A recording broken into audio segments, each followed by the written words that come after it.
Monsieur le représentant du ministre de l'Économie, des Finances et du Développement, Mesdames, Messieurs, je vous souhaite la bienvenue au nom de ISAF, Investisseurs sans frontières, à notre panel de discussion sur un thème très évocateur qu'est l'éco. Investisseurs sans frontières, ISAF, a été créé en juin 2019 au Burkina Faso avec une vocation internationale. En octobre 2019, nous avons organisé notre première conférence sur la ZLECAf. Et aujourd'hui, c'est notre seconde rencontre. Je voudrais remercier les panélistes qui ont pris de leur temps pour être présents et participer donc à ce débat.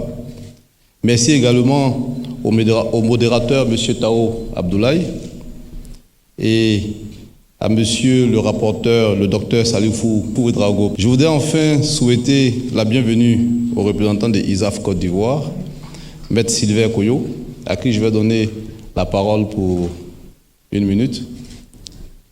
Venez, cher ami. Merci bien, Président. Je suis venu au nom de ISAF Côte d'Ivoire, qui a été créé dès après la création de ISAF International, dont le siège à Ouaga. Je dois dire que c'est le président Nikema qui, dans son ardeur au travail, nous a, dès le premier mois, réunis à Abidjan au fin de créer ISAF Côte d'Ivoire, qui a été porté sur les fonds baptismaux au dernier trimestre de l'année 2019. Donc je suis venu donc représenter le bébé de ISAF, prendre part à ce panel pour repartir, organiser selon les règles qui ont été établies par notre président, nos premiers panels de discussion au cours de l'année 2020. Je voudrais remercier le représentant du ministre des Finances et tous les panélistes, et surtout un aîné qui est présent parmi nous, M. Alain Kouefé. Merci en tout cas. Merci, cher ami. Je voudrais aussi présenter un nouveau membre de ISAF qui nous rejoint. Il s'agit de M. Ivan Ouedraogo qui va se présenter. Ivan Ouedraogo est directeur général de FRASH Burkina Faso, qui est un groupe suisse installé sur 50 pays. Ils sont numéro 1 en transport industriel et ils font un chiffre d'affaires de 1,2 milliard de dollars. Merci. Je vous souhaite une très belle séance de discussion. Merci.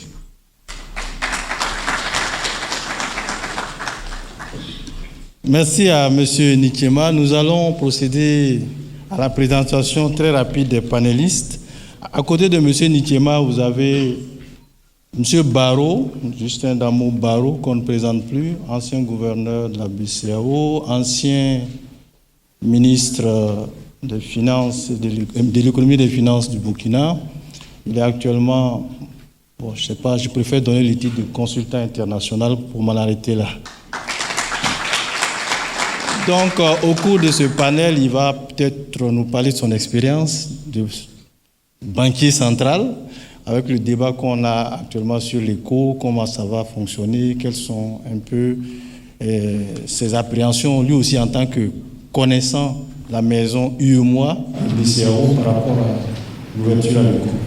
À côté de lui, nous avons le représentant du ministère de l'économie, des finances et du développement, M. Inoussa Wimenga. Il est le secrétaire permanent du Comité national des politiques économiques. Ça veut dire que tout ce qui se passe en termes de stratégie, de coordination, son service est au cœur de cela. À l'extrême gauche, nous avons le président de l'association professionnelle des banques et des établissements financiers du Burkina, M. Martial Bouye Akwe, qui est le DG de Ora Bank. Dans le débat, il interviendra certainement pour faire le lien, comment les banques de l'Union se préparent à cette mutation. Est-ce qu'elles sont prêtes ou elles sont en train d'être prêtes? Quel est leur agenda? Et si aussi l'avènement de l'éco va modifier les rapports entre les hommes d'affaires que vous êtes, en majorité, ou des futurs hommes d'affaires. Je vois les étudiants de l'IAM qui sont là. avec les banques, en termes de paperasserie, même en termes d'opportunités aussi. Donc voilà présenter les 4 panélistes. Je vais aller directement aux représentants du gouvernement. Première question, est-ce que le Burkina est prêt à faire le passage à l'éco? Ok, merci bien, monsieur le modérateur. Alors, je voudrais donc, à l'entame donc de mes propos, vraiment excuser donc monsieur le ministre, qui, bien sûr, donc avec sa très grande volonté, a voulu être donc sur ce plateau, et donc avec l'ensemble donc des panélistes, et bien sûr s'excuser auprès donc de monsieur le président de ISAF, et auprès également de l'ensemble des panélistes et des invités, parce que c'est une thématique d'actualité majeure, donc sur lesquelles donc il aurait souhaité donc échanger donc avec l'ensemble donc des participants. Alors, c'est vrai que c'est une thématique majeure, c'est une thématique qui nous fait poser beaucoup de questions. Alors, qu'est-ce que l'éco? Est-ce qu'on va y arriver? Où nous en sommes? Quel est le mécanisme? Il y a tout un tas de questions qui fusionnent. C'est des questions justes et pertinentes. Parce que c'est une thématique qui n'a pas commencé aujourd'hui. Parce que lorsque effectivement vous regardez à la création donc de la commission de la CEDEAO, vous allez comprendre qu'effectivement, avec la mise en place du programme de coopération monétaire depuis donc les années 80, vous comprendrez qu'effectivement donc le mécanisme donc a démarré donc il y a très longtemps. Alors, dans ce mécanisme, effectivement, donc l'ensemble donc des pays, donc à travers donc leurs premières autorités, donc travaillent à aller donc dans le sens de ce que effectivement donc les pères fondateurs ont voulu, en tout cas de ce que la région doit être. Ça veut dire avoir donc une communauté donc des États donc qui échangent donc entre eux, et bien sûr avoir une union monétaire donc commune, avec une monnaie commune, et bien sûr avec une banque centrale donc qui gère en tout cas leur monnaie. Donc à partir de là, vous comprendrez qu'effectivement dans le processus, donc ils ont mis en place donc des mécanismes. Et dans ces mécanismes-là, c'est une partie donc des questions que le modérateur me pose. Alors, est-ce que le Burkina est prêt? Donc, dans la mise en œuvre donc, de ces mécanismes-là, il y a le respect donc, de ces critères de convergence. Alors, si vous regardez donc, le processus, vous verrez que donc, les critères de convergence même ont évolué. Alors, ils ont évolué parce qu'effectivement, au fur et à mesure qu'il y a des échéances qui sont données, les pays n'arrivent pas donc à respecter donc ces échéances au regard donc des différentes contraintes. Il ne faut pas oublier que la CEDEAO, c'est une communauté de 15 pays. 15 pays, ce n'est pas ça le problème. 15 pays donc avec 8 francophones, 5 anglophones et 2 lusophones. Vous voyez que effectivement même l'environnement donc nécessite que effectivement ce mécanisme prenne du temps. Donc, pour que l'ensemble donc, de ces acteurs donc, puissent se comprendre.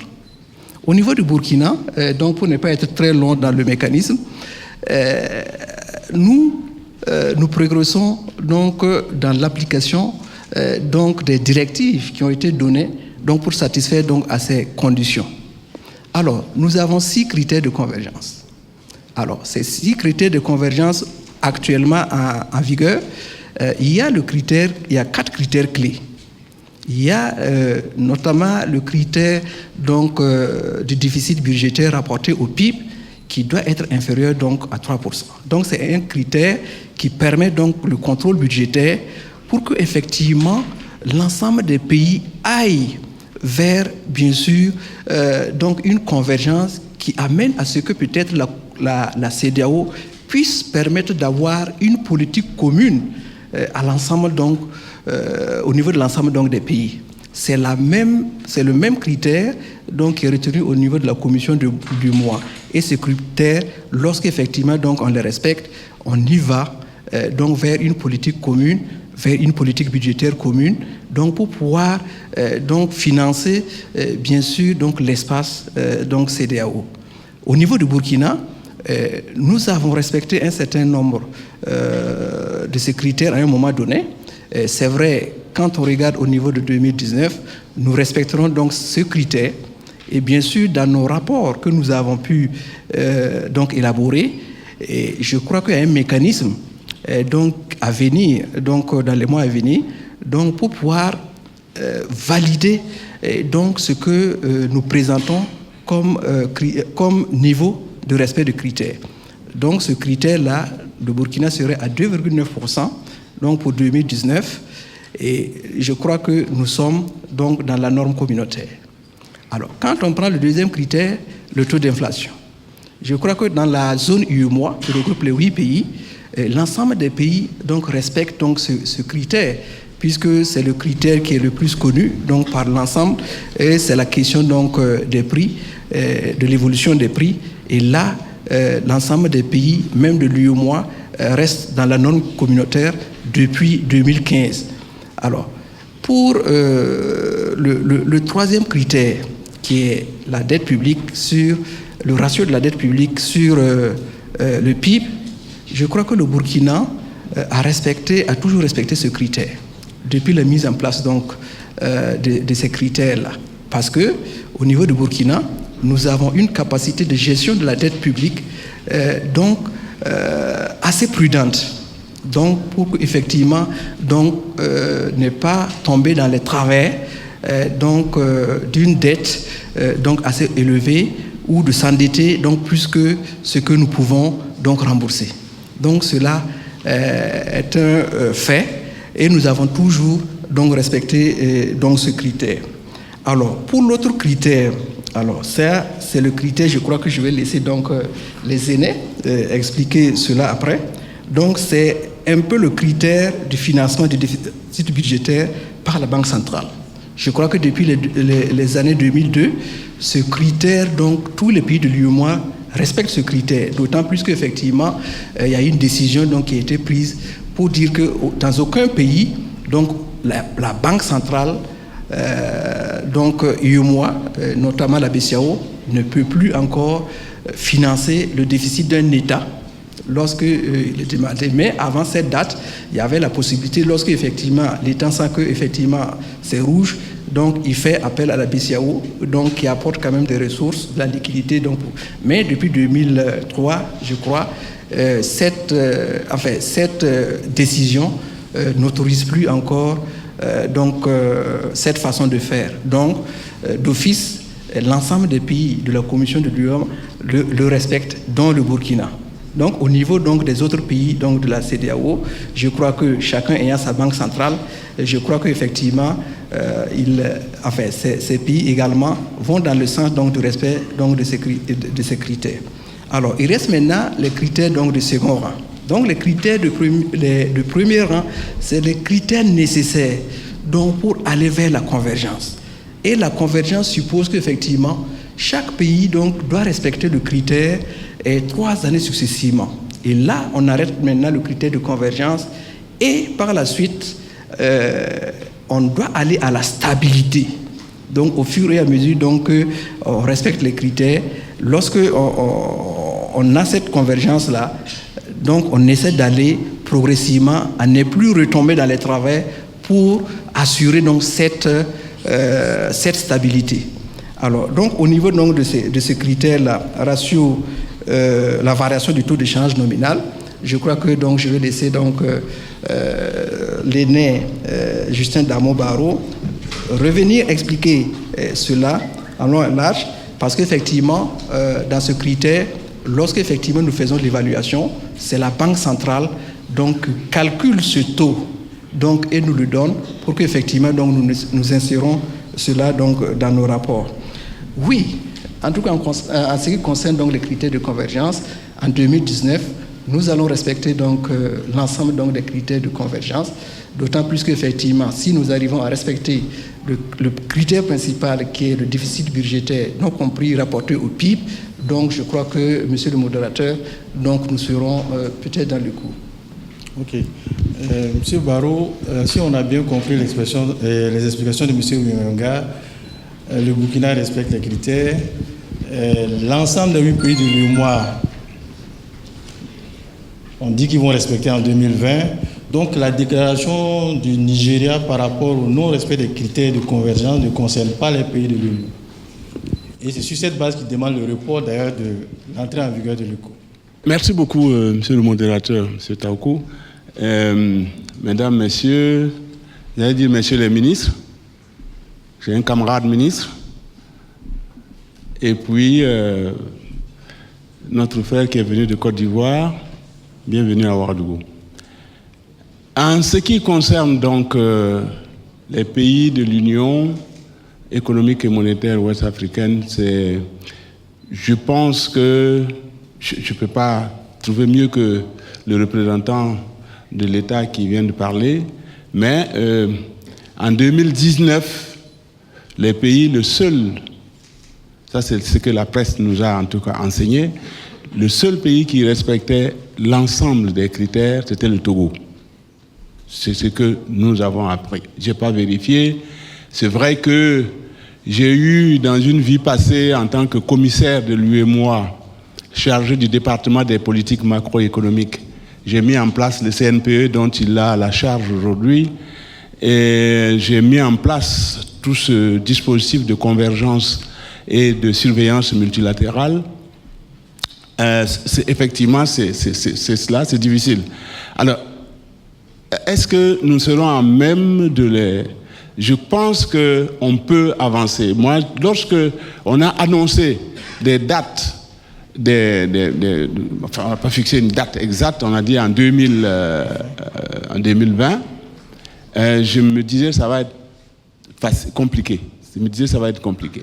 Mais nous nous sommes lancés, je me dis que la volonté politique, lorsque le problème est posé, en principe aux techniciens de grouiller, de tout mettre en œuvre pour faire respecter cette volonté politique. La technique est bien à la disposition de la politique. Alors, les critères qu'il vient de donner, la plupart de ces critères, quand vous les prenez un à un, on se rend compte que tout ça a trait à la solidité de la monnaie. Les critères de premier rang, tous, le déficit budgétaire, ce que j'ai appelé donc le lien entre le budget et la monnaie est absolument, j'allais dire, c'est évident. Parce que si vous laissez filer votre déficit budgétaire, il va falloir le financer dans tous les cas de figure. Vous allez donc recourir à la Banque centrale ou à l'épargne publique internationale pour le faire. Et ceci exige l'émission de monnaie. La fabrication donc de billets de banque pour financer votre déficit. Et si, pour des raisons budgétaires, on commence à faire donc de l'émission inconsidérée, où est-ce qu'on va? Vers une masse monétaire qui explose et on se retrouvera très forcément dans un contexte d'inflation impossible à gérer. C'est ce qu'on appelle la valeur intérieure de la monnaie. L'inflation, c'est l'ennemi principal des banques centrales. C'est l'érosion de ces marchandises.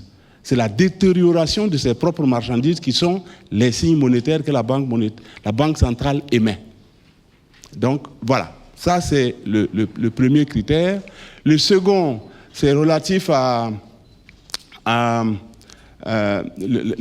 l'inflation. Voilà, bon, l'inflation, je viens d'en parler, c'est l'érosion monétaire en interne. Le taux de change, ça, c'est la valeur externe de la monnaie, à la frontière. Donc, tant que nous sommes entre nous, le taux de change ne nous concerne pas trop. Mais aujourd'hui, le taux de change concerne tout le monde.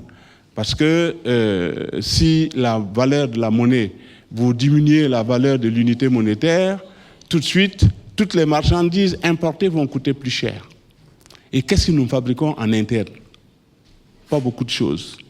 Il y a des pays qui ont des balances commerciales relativement équilibrées, mais la plupart des pays de l'Union ont des balances commerciales qui sont déficitaires. Donc, nous faisons venir beaucoup de choses de l'extérieur. Alors, si nous avons, dans ce contexte, pour notre consommation quotidienne, nous devons acheter des choses à l'extérieur avec une monnaie hyper faible et que nous avons laissé filer donc ce déficit, nous arrivons donc à une monnaie qui ne va pas être une monnaie qui tient la route. Donc, il faut surveiller cela, il faut tout faire pour que le slogan que j'aime bien citer souvent, qu'on puisse consommer national afin d'épargner nos devises. Faut-il encore avoir ces devises? Parce que lorsqu'on dit de consommer national aussi, il faut le faire aussi. Il faut consommer, il faut fabriquer des choses qui sont demandées, qui sont consommées tous les jours. Quand on dit l'enfant malin achète les galettes de sa maman, faut-il encore que la maman soit en mesure de fabriquer des galettes pour que son fils les achète?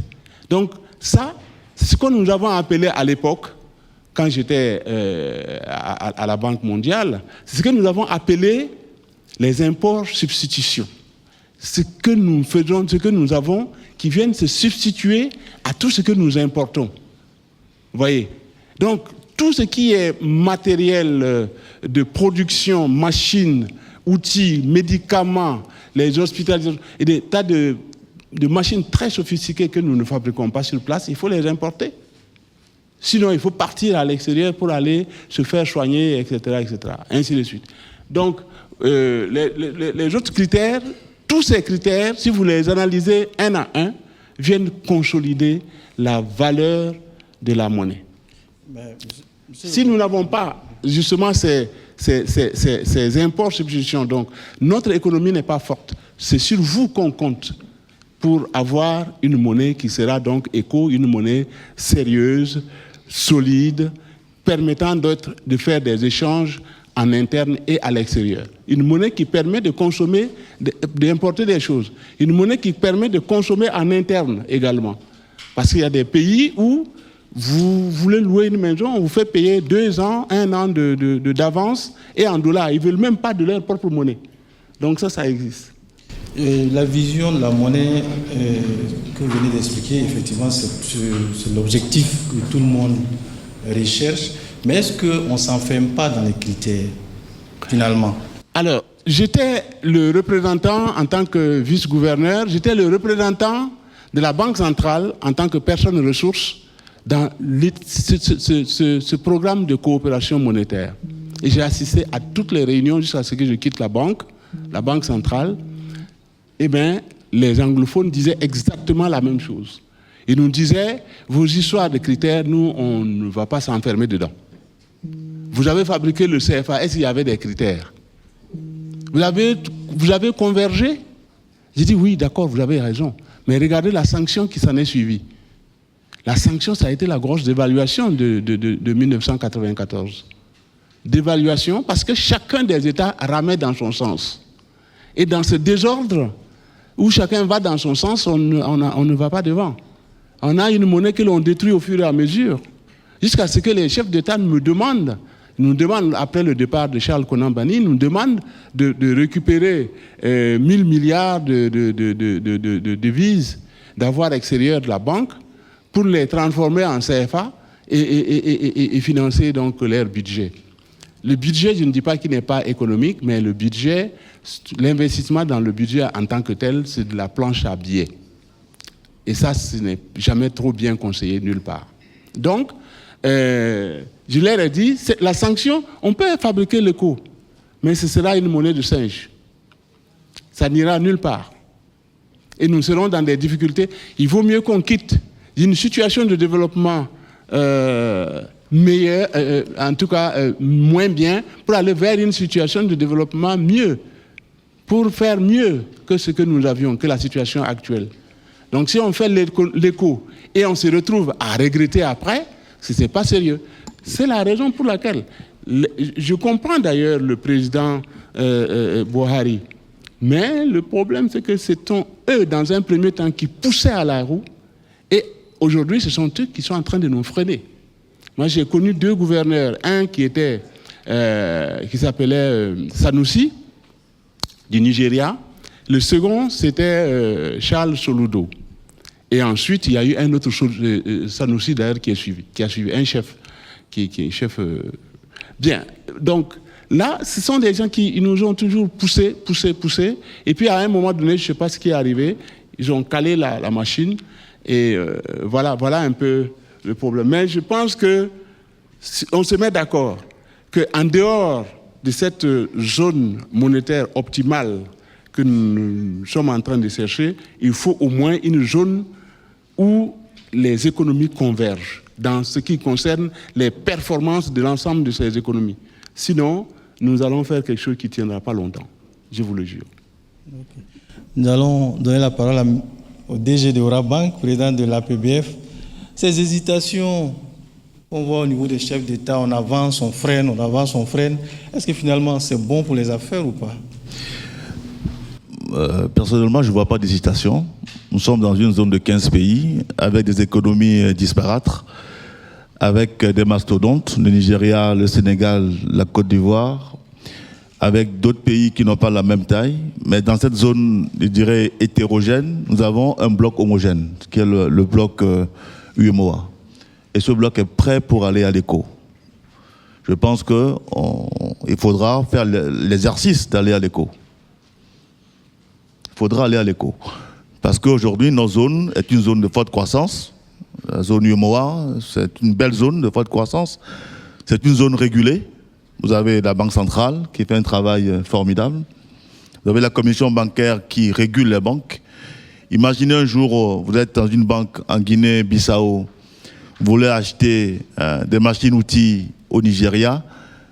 Imaginez que vous puissiez faire ça avec l'éco, sans passer par une banque intermédiaire. Imaginez nos populations qui convergent, qui partent de Guinée-Bissau. Guinée-Bissau parce que c'est la pointe la plus éloignée. Et qui veut aller au Nigeria. Imaginez avec l'éco dans la poche, il n'a pas à changer son CFA en dollars, ensuite le dollar en naira, ensuite. Imaginez les économies qu'on va faire. Je crois que c'est une vision et il faut que les peuples convergent vers cette vision-là. Nous, au niveau des banques, je vais anticiper sa seconde question parce que je connais bien ce monsieur. Nous, au niveau des banques, de l'Union, l'agenda n'est pas encore défini. Les accords politiques sont en train d'être signés, sont même signés en décembre. Je pense qu'à Abidjan, il y a eu des accords sur ce sujet-là, sur la convertibilité, sur la question de parité, sur la question de gouvernance de l'éco. Là, je parle de l'éco UEMOA. Nos banques, on a l'habitude de se réinventer. On est passé de BAL 1 à BAL 3. On a fait le nouveau plan comptable. Nos systèmes d'information sont adaptés à cela. Et on sait travailler avec la Banque centrale en synergie, en harmonie, sur plein de sujets. Donc je crois que ce sujet-là également, on travaillera avec la Banque centrale, notre Banque centrale, dans un premier temps, avec la Banque centrale là-dessus. Et on marchera ensemble pour que le co puisse être une réalité. Alors, qu'est-ce que ça va apporter? Pour moi, et ça c'est mon avis personnel, aujourd'hui c'est un sujet concret. Disons, le temps des hésitations doit être derrière nous aujourd'hui. Le co, pour moi, constitue une opportunité pour moderniser nos économies. On aura peut-être 3 à 5 ans.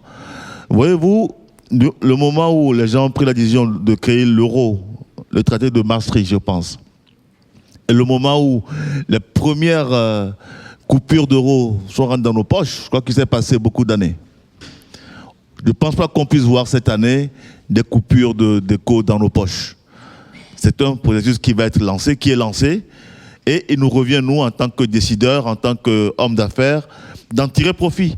N'attendons pas dans 3 ans, 4 ans, il n'y aura plus d'opportunités, la chose sera là pour dire « Ah, qu'est-ce que je n'ai pas fait ?» Nos pays doivent être industrialisés.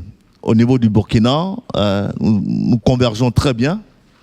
Nous sommes un pays avec 6% de taux de croissance, avec la plus faible inflation de la zone.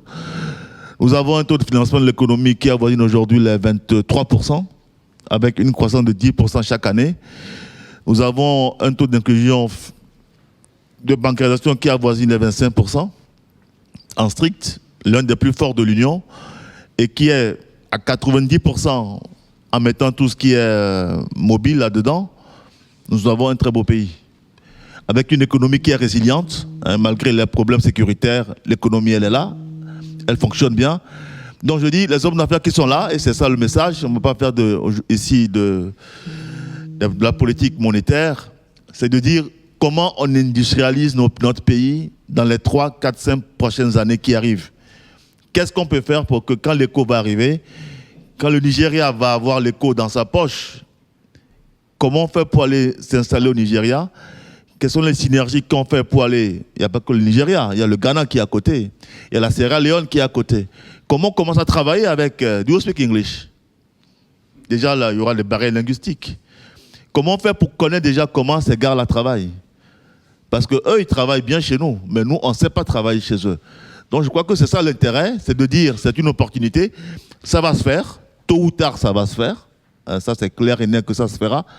Il faut qu'on y ait, nous banques, on est prêts, on travaille bien avec nos banques, on est réunis dans la FABEF, qui est la fédération des APB de l'Union, on est réunis dans une autre fédération qui inclut la Sierra Leone, la BAO, le Nigeria, la Sierra Leone, le Ghana. On commence à parler avec eux parce qu'on sait que c'est une opportunité. L'écho, pour moi, c'est une opportunité que nous devons saisir aujourd'hui, que les hommes d'affaires doivent saisir aujourd'hui, que les étudiants que je vois bien cravatés doivent saisir aujourd'hui. Ne passez plus du temps sur du WhatsApp, allez écouter CNN, allez écouter des choses, parlez anglais parce que demain, si vous ne parlez pas anglais, vous êtes mort. Donc c'est une opportunité, c'est une terre d'opportunité pour moi, l'écho. Et nous, banques, on est prêts pour y aller. Merci. Ok, on a compris le message. L'écho, c'est une opportunité. Les hommes d'affaires, ils ont un champ assez large sur 16 pays. Monsieur Nikema, vous êtes responsable d'une association Investisseurs sans frontières. On vous offre 16 frontières à traverser. Comment vous appréhendez déjà ce challenge et comment vous comptez matérialiser ça, j'allais dire en bénéfice, parce que les investisseurs, c'est le retour sur investissement qu'ils cherchent. Alors merci. C'est comme il disait tout à l'heure le président de la PBF. On ne peut plus faire marche arrière. Je pense que la machine est lancée, le train est lancé. Et quoi qu'il advienne, l'écho va arriver, même si c'est dans 1 an, dans 2 ans. C'est avec les échéances, ils ont dit que c'est en 2020. Mais de manière pratique, en 2020, on n'aura peut-être pas l'écho dans notre poche, mais on l'aura peut-être en 2021. Pour vous raconter un peu l'histoire d'hommes d'affaires que nous sommes, nous avons des amis de ISAF qui ont des affaires au Ghana, en Guinée, en Sierra Leone, mais ils se trouvent, eux, avoir des difficultés à remonter de l'argent sur la zone CFA. Puisque la difficulté, c'est que nous avons 2 zones. La ZMAO, où il y a plusieurs monnaies différentes, et puis notre zone UMOA. Dans la ZMAO, il est très difficile. Lorsqu'on fait des affaires, vous faites une affaire, vous avez estimé un bénéfice à $400 000, à $400 000, mais quand vous faites la conversion après, avec la flexibilité de leur monnaie, vous vous retrouvez chez vous à rapatrier moins de $100 000 comme bénéfice. L'écho est une opportunité pour les hommes d'affaires de toute la sous-région. C'est une ouverture. La CEDEAO, c'est un PIB de près de 670 milliards de dollars. Nous avons en face de nous un marché ouvert de près de 380 millions d'âmes. C'est un marché ouvert, un grand marché. La seule difficulté, c'est un avantage bien sûr, un marché qui est aussi ouvert, mais la seule difficulté, c'est qu'il y a une compétitivité qui va naître entre les pays, évidemment. Et le Nigeria pourra à tout moment faire ses business au Burkina Faso. Imaginez une seule seconde, pour certains pays qui ne sont pas encore prêts, qu'un géant comme le Nigeria installe aux portes du Burkina Faso une cimenterie géante. C'est ça aussi le problème. Donc, il y a ce facteur de compétitivité qu'on doit prendre en compte en tant qu'homme d'affaires. Donc, il y a les avantages, le marché, il est vaste, et de l'autre côté aussi, il y a ces inconvénients, et donc nous devons faire face à ces inconvénients-là.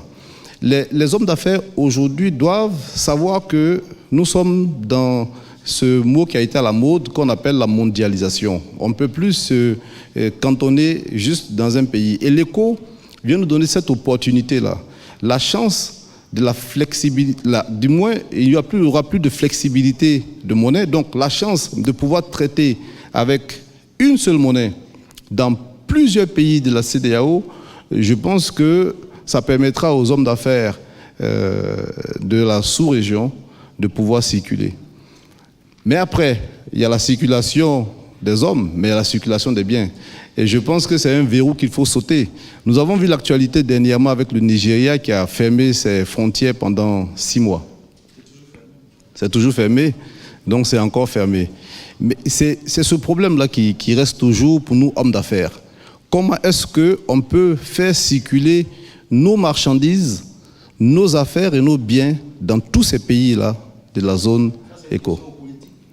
C'est une question politique, je laisse ça aux politiques. Mais c'est pour dire que c'est une opportunité pour nous. On va la saisir. On va saisir ce vaste marché de près de 380 millions d'habitants.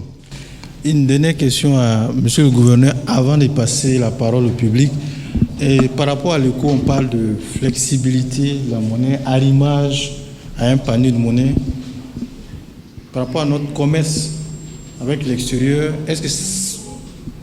est-ce que ça va être un peu plus compliqué ou bien ça va être plus simple pour nous avec ce système de parité et de flexibilité de l'éco? Enfin, l'arrimage à plusieurs devises, je veux dire. Bien, l'arrimage à un panier de devises qui tient compte d'ailleurs de l'orientation de notre commerce extérieur. Nous avons un commerce extérieur très orienté vers l'Asie aujourd'hui. Donc, un certain nombre de pays asiatiques. Donc, le yen sera dans le panier, le dollar sera dans le panier, très probablement le yuan avec la Chine et naturellement l'euro. Quoi d'autre? Donc, c'est plusieurs paniers. De sorte que ces différentes devises se neutralisent en ce qui concerne les trop fortes fluctuations de ces devises. Hein? Si l'euro et le dollar ne peuvent pas monter ou débarquer en même temps, il y aura l'autre qui va, par les effets, il y aura donc un certain équilibre qui va se faire. Et nous avons des chances d'avoir une monnaie qui tienne bien la route. Alors, moi, je ne sais pas, parce qu'il y a tout juste, après la déclaration du président Alassane Ouattara, il y a eu tout de suite ça a provoqué un problème parce que on a dit voilà, il a réduit les choses, c'est une espèce d'écho UEMOA. Je pense que si vous regardez déjà les différentes interventions du président Bouhari, qui dit, mais le président Ouattara a fait un pas déjà à l'avant. Le président Bouhari dit il n'est même pas question qu'on parle de la France dans ce truc-là. Il faut que la France soit complètement en dehors. Bon, on a posé quand même les premiers jalons pour nous passer complètement de la France. Les accords de coopération monétaire ont été révisés tout de suite pour dire que terminer la présence des Français dans nos institutions de gestion du CFA, pour dire que le panier, le pool de devises, c'est fini, le compte d'opération, donc, c'est terminé. Mais il faut être prudent. Si on avait tout abandonné du coup, moi, sincèrement, aujourd'hui, là où on est, là, je ne sais pas où on serait. Parce que ça allait être la panique généralisée. Et le CFA qu'on continue d'utiliser, pendant ce temps, il y a le président Bouhari qui dit on n'est pas prêt du tout, il n'y a pas question, on ne pourra pas. Alors, pendant ce laps de temps-là, comment on fait? Il faut aller avec prudence. Et je crois que la démarche du président Alassane Ouattara est absolument pleine de prudence. Elle est pleine de prudence. Elle nous permet d'être encore tranquille avec notre vieille monnaie en attendant. Comme tout le monde l'a dit tout à l'heure, je suis tout à fait d'accord. Le CFA doit absolument terminer et l'écho arrive. Parce que le CFA a fait son temps. Ce sont les derniers vestiges de la colonisation. Donc, le CFA a fait son temps. Il faut qu'on s'en sépare. Mais il ne faut pas s'en séparer en désordre. C'est une affaire monétaire. C'est ce que vous avez chacun dans vos poches. Alors, si on s'amuse et qu'on se retrouve demain avec une monnaie qui ne correspond plus à rien, on vous dit pour quelques machines que ce soit, une petite caméra, il vous faut, je sais pas, pour avoir la monnaie, les devises extérieures pour pouvoir payer, parce qu'on ne les fabrique pas ici, et il faut prendre, je sais pas moi, 20 000 CFA pour avoir 1 euro. Vous voyez ce que ça va là où ça va nous conduire. Donc, ça me fait rigoler quand on me dit le CFA tue. Très bien.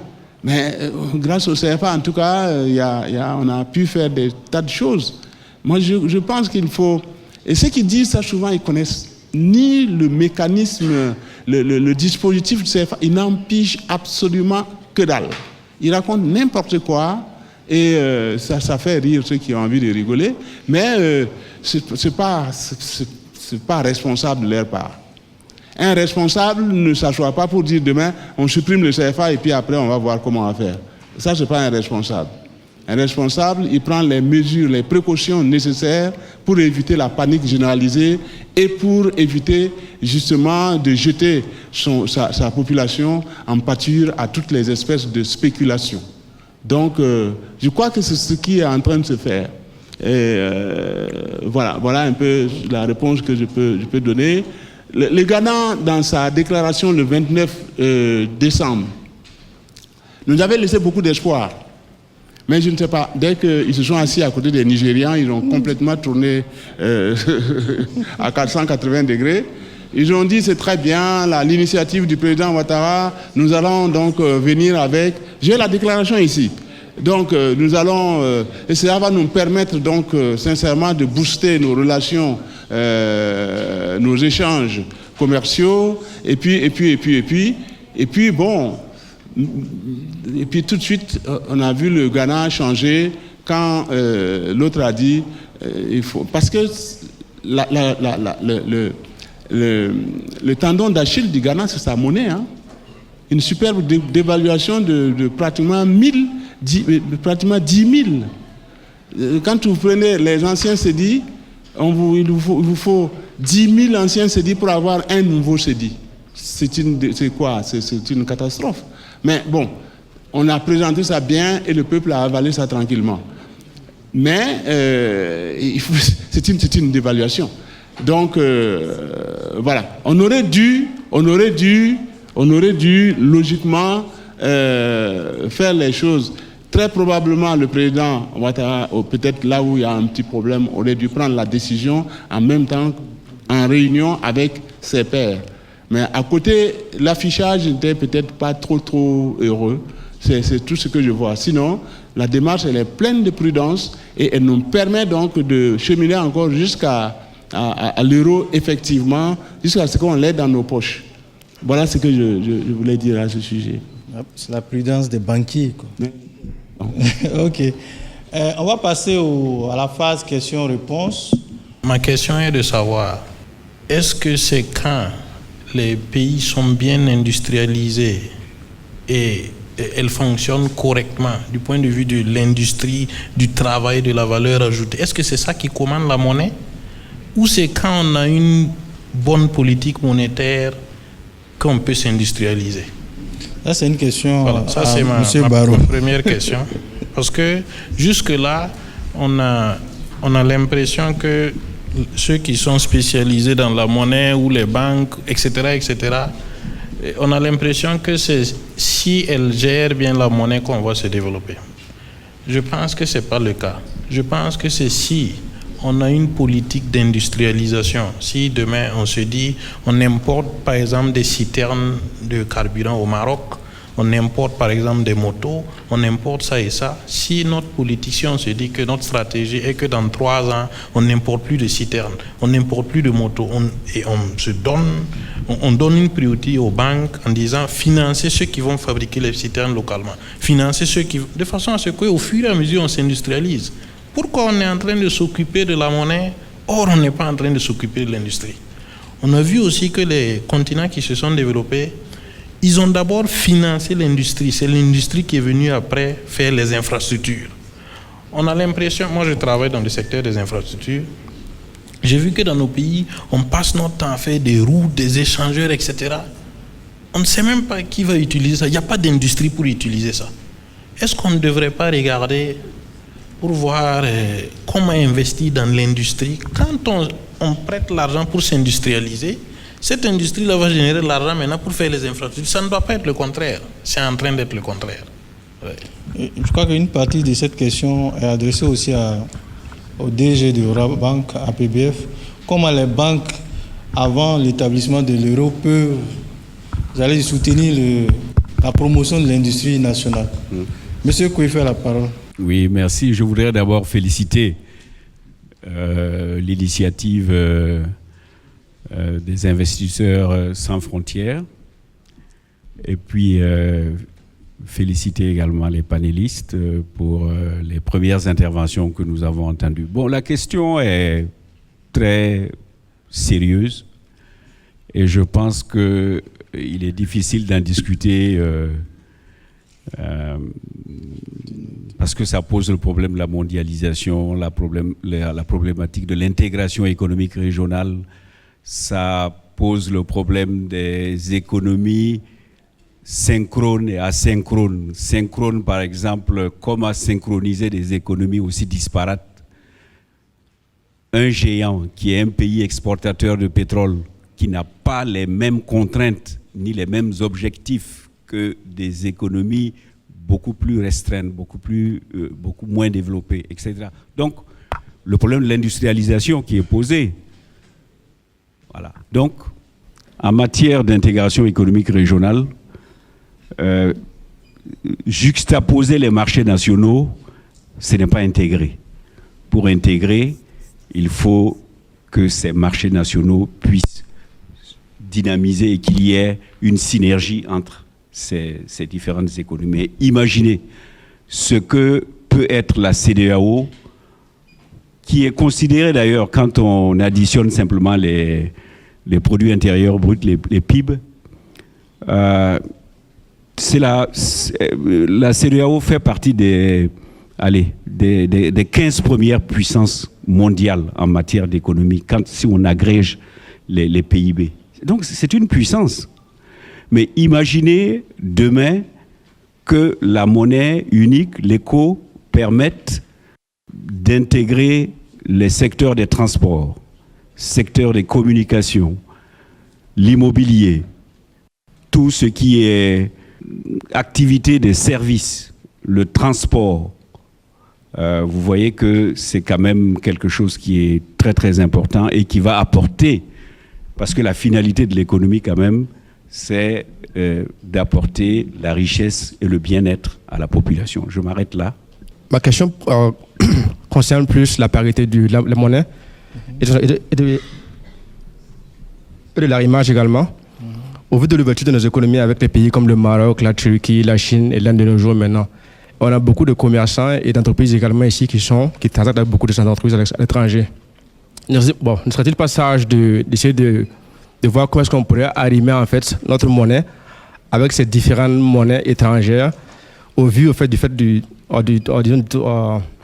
taux d'échange qui se passe quand les deux entreprises sont transactent dans le pays et aussi le rapatriement des fonds aussi des pays aussi souvent en retour également dans le pays. On a par exemple des pays comme le Maroc, la Turquie, la Chine et l'Inde de nos jours maintenant. Et pas mal de nos commerçants font du business avec ces pays également aussi. Donc bon, il y a le problème du taux d'échange qui se passe également aussi et le rapatriement des fonds de ces mêmes communications ici également se passe également à la fois. Zungrana Issouf, je suis le directeur général de l'Agence nationale des énergies renouvelables et de l'efficacité énergétique, en abrégé ANERE. Bon, le premier point, c'est juste faire un plaidoyer. Parce que depuis que le débat sur les CFA a commencé, quand on regarde à travers les différents médias, On voit que c'est les doyens, les mêmes qu'on connaît depuis 30 ans qui continuent de parler de ça. Donc mon interpellation est à un niveau, vous qui êtes là, on a des banquiers, des hommes politiques, je vois le grand frère Gilbert Noël Ouedraogo, essayez de voir ce que vous pouvez faire pour financer les étudiants à l'université de Ouagadougou pour qu'ils puissent travailler sur ces questions-là. Parce que le seul monétariste que je connais, c'est toujours le professeur Guéda qui m'a enseigné quand il était en fac d'économie, et ça, ce n'est pas bien. Voilà, donc essayez vraiment de financer les étudiants pour qu'ils puissent, les Burkinabés, pour qu'ils puissent approfondir la réflexion à ce niveau-là. Deuxième chose, c'est, je m'aligne avec ce que le grand frère Kanazoé vient de dire. Quand on parle de monnaie, sachez que la puissance d'une monnaie est fonction de son économie. Maintenant, cette économie-là, la puissance de l'économie est fonction également de l'accompagnement que le secteur bancaire apporte. Je prends l'exemple de notre secteur aujourd'hui, le département piloté par le docteur Bachir Ouedraogo. Je veux parler de l'énergie. D'ici 2025, on aura des investissements de près de 1000 milliards. Quand vous regardez les entreprises qui sont en train de prendre les marchés dans le secteur des énergies renouvelables au Burkina Faso, il n'y a quasiment pas d'entreprise burkinabé. Pourquoi ? Le vrai problème, c'est au niveau du financement. Donc vous, banquiers, vous êtes responsables. Il faut vraiment réfléchir pour voir comment accompagner les structures privées pour que notre pays puisse avoir une industrie solide pour d'abord satisfaire son marché local, mais également s'attaquer à l'extérieur. Donc ce sont les deux points-là que je voulais juste développer. Merci beaucoup. Bonsoir à l'assistance. Moi, c'est Ismaël Ouedraogo Nandien. Je suis enseignant-chercheur et doctorant en finance islamique. Ma question s'adresse aux doyens et aux banquiers. Je prends le relais du directeur de l'ANERE qui parlait du manque d'accompagnement pour certains secteurs. Au Burkina, on a constaté que nous avons près de 80% de la population qui sont dans le monde agricole. Malheureusement, même au niveau du PNDS, il n'y a pas plus de 2% de promesses de financement. Et le banquier de Ora Bank, il peut nous témoigner, moins d'entreprises agricoles sont financées par leur institution. Vous n'êtes pas la seule banque, toutes les banques ont ce problème. Quand on parle de développement de l'économie, le Burkina a son économie qui est basée sur l'agriculture. Si vous n'avez pas d'entreprise agricole viable, vous ne pourrez pas vous développer. Vous serez toujours dans l'insécurité alimentaire. Et le ministère de l'Agriculture, sa dénomination même, fait peur et fait mal 60 ans après les indépendances que nous soyons dans une insécurité alimentaire. Donc ma question c'est au niveau de l'accompagnement bancaire, est-ce que la structure islamique, la finance islamique qui est en essor dans les pays de la zone UEMOA, qu'est-ce que vous faites au niveau du Burkina pour explorer cette source de financement pour que les économies puissent se développer au niveau agricole surtout? Parce que moi je pense que tant qu'on ne développera pas des investisseurs agricoles, des économies fortes basées sur l'agriculture, avec tous les débouchés possibles, nous serons toujours en train de patauger. Merci. Merci. Hamid Sawadogo, je suis dans le domaine des infrastructures, je suis directeur d'une société qui s'appelle SatAfrique. Je suis aussi de formation macroéconomiste. Alors je rejoins un peu ce que les autres ont dit, mais je ne vais pas juger le secteur bancaire. Pour moi, je mets tout sur le dos de l'État. Donc je m'adresse aux représentants du ministre des Finances. Alors c'est vrai qu'on constate qu'on a beaucoup de secteurs qui sont très peu financés par les banques, mais on ne peut pas en vouloir à une banque parce qu'ils ont leur stratégie. Ils veulent produire, faire des résultats. Comme nous aussi, nous sommes des investisseurs. Donc on recherche le profit et avec tout ce qui est sûr. Alors, qu'est-ce que je veux dire par un peu au ministère des Finances? On veut élargir notre zone d'activité avec d'autres pays, comme le Ghana. Je prends juste cet exemple qui est le plus proche. On voit des mouvements sociaux de nos transporteurs qui se plaignent de ne pas avoir des taux de chargement au niveau des ports parce que les sociétés ghanéennes prennent tout le fret. Pourquoi? Parce qu'ils ont des camions qui sont beaucoup plus récents. Ils ont plus de capacité financière à anticiper les marchés. Ils ont donc un accompagnement, et je vais en revenir. Et ils ont aussi de l'expertise. Donc, ils ont de l'expertise, leurs chauffeurs qu'ils utilisent, c'est-à-dire à la base même, sont très bien formés, ils sont consciencieux, respectent toutes les normes, donc vous verrez qu'il n'y a pas tellement d'accidents, etc. Ce qui amène ceux qui ont du fret à confier leurs marchandises à des sociétés qui sont, disons, sérieuses. Je reviens, pourquoi je parle du ministère de l'État. Parce que l'État burkinabé, il faut reconnaître que l'État burkinabé ne crée pas de fleurons. Je ne vois pas d'entreprise au Burkina Faso qui a 100 ans d'existence et qui continue et qui perdure. À un moment, on se retrouve, ça périclite. Pourquoi? Parce qu'il faut le dire, c'est politisé. On ne crée pas de fleurons, on n'accompagne pas. Il parlait tout de suite du secteur de l'agriculture. Bon, c'est bien beau d'en vouloir aux banques, mais l'État aussi peut créer des fonds de garantie.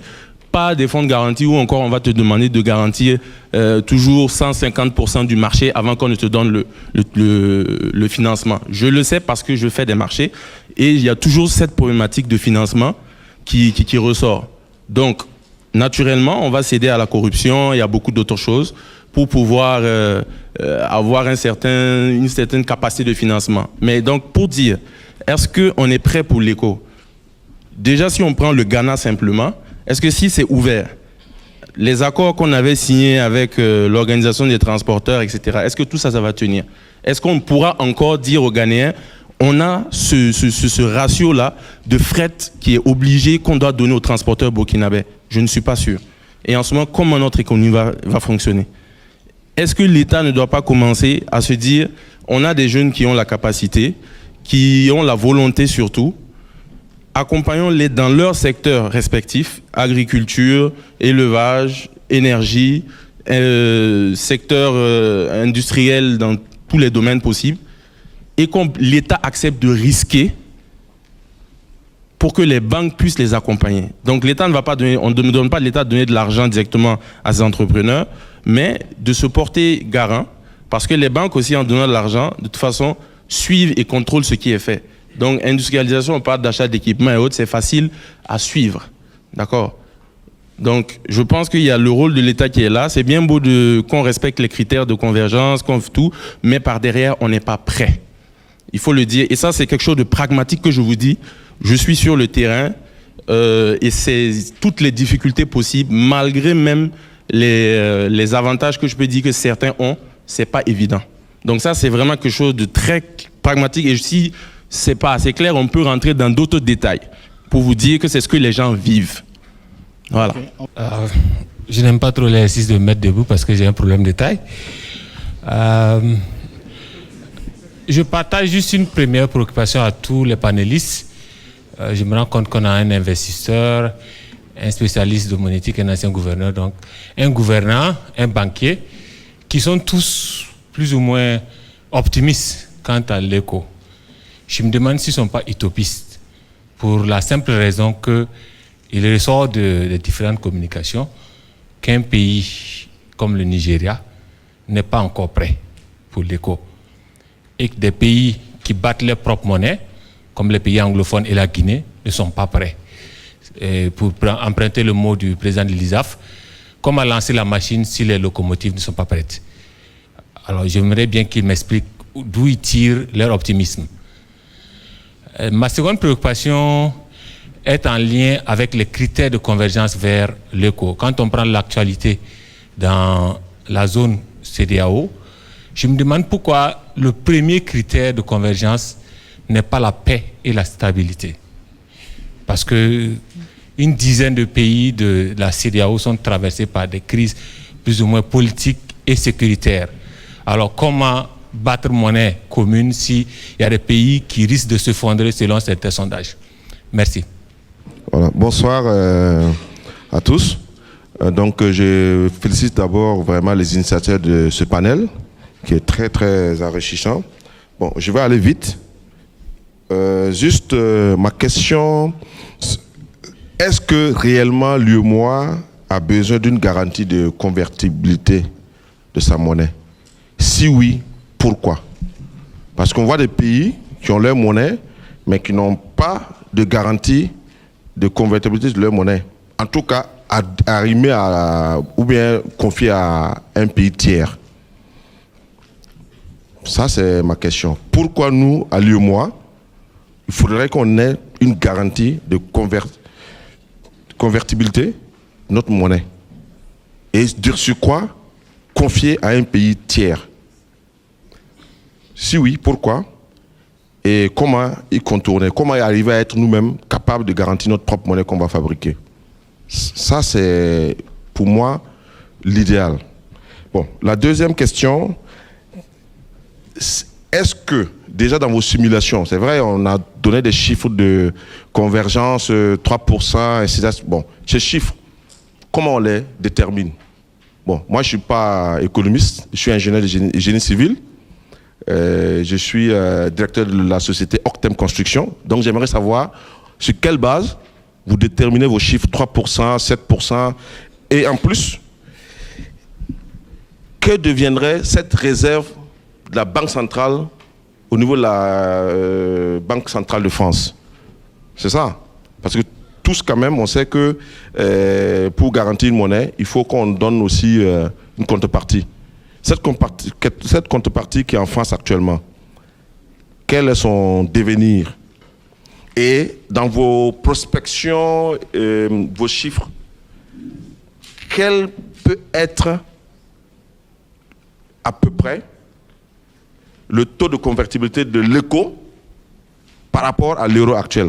On voit des chiffres qui circulent, mais comme vous êtes des spécialistes, j'aimerais bien vraiment avoir une bonne idée là-dessus. Voilà, je vous remercie. Merci. Mon nom c'est Zongnava Amos. Je suis économiste de formation. De profession, je suis fiscaliste. La première question, est-ce que l'éco n'est pas une forme de dévaluation? C'est adressé directement à M. Damobaro. Est-ce que l'éco n'est pas une forme de dévaluation? Une deuxième question qui est adressée à M. le représentant de l'État. Pourquoi est-ce que le Burkina abrite le siège de l'UEMOA et que pour une déclaration aussi importante du passage du franc CFA à l'éco, on ne puisse pas le faire au siège de l'UEMOA et qu'on ne fasse même pas en présence de tous les autres chefs d'État de l'UEMOA? Est-ce que finalement, l'éco qui a été annoncé n'est pas l'éco de l'UEMOA? Enfin, parmi les panélistes, quelqu'un l'a dit, l'éco de l'UEMOA. Et si c'est l'éco de l'UEMOA, est-ce qu'on a exactement le marché qu'on est en train d'annoncer?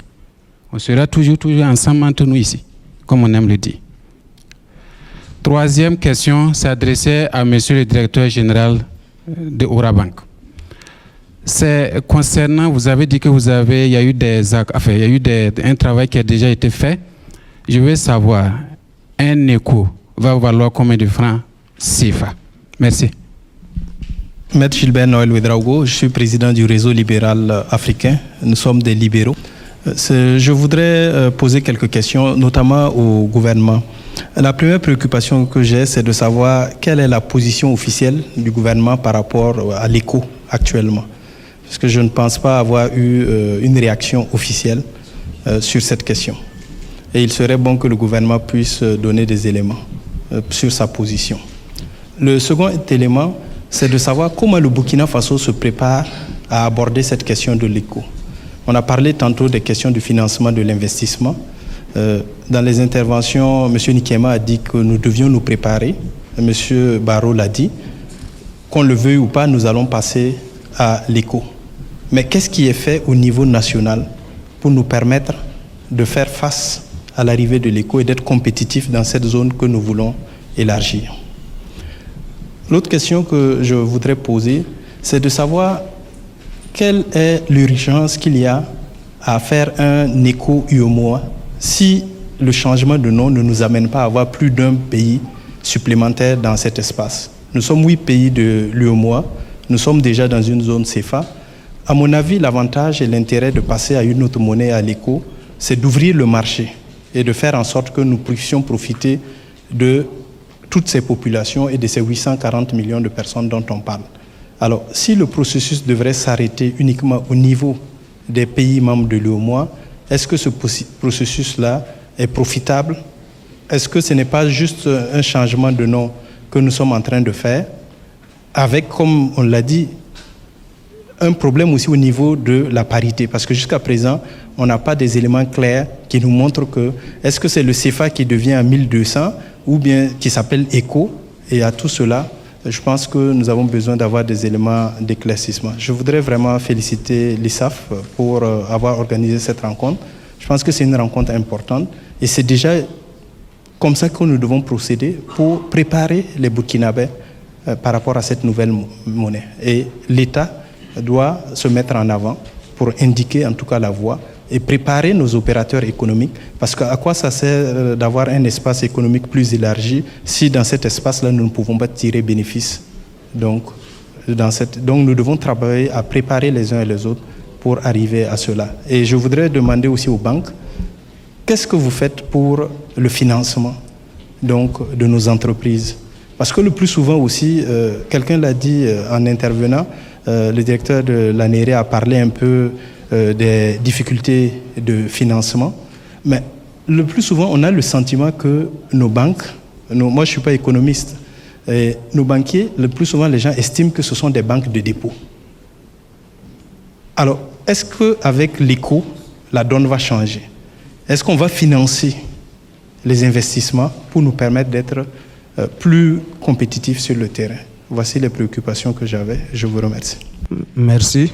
Je suis Pignani Warma. Je suis le directeur en charge du développement international et du partenariat à la Chambre de commerce et d'industrie du Burkina Faso. Il y a certains pans de ma préoccupation qui ont déjà été prises en compte.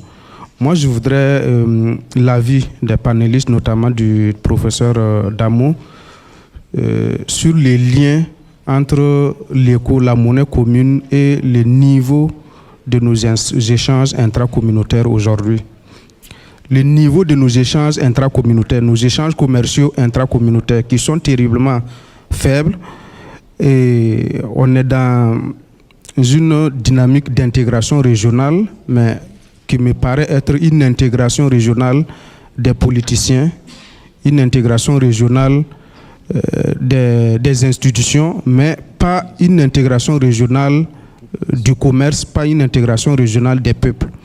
Aujourd'hui, quand vous écoutez les discours dans les différents pays, officiellement, on tient le langage d'allons ensemble de l'union du communautaire, de l'intégration régionale, mais en back-off, c'est le repli protectionniste dans un certain nombre de pays que quelqu'un a cité aujourd'hui comme étant des locomotives dans la zone.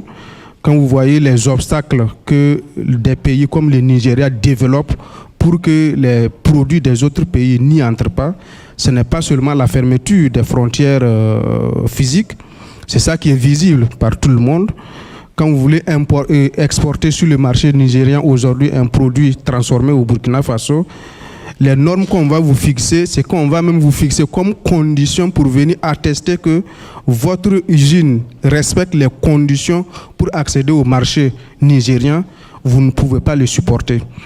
Et du coup, vous vous retrouvez à ne pas pouvoir avoir l'agrément CEDEAO, l'agrément UEMOA, mais à ne jamais pouvoir en bénéficier parce que dans la réalité, vous n'allez jamais pouvoir donc exporter sur ces marchés-là.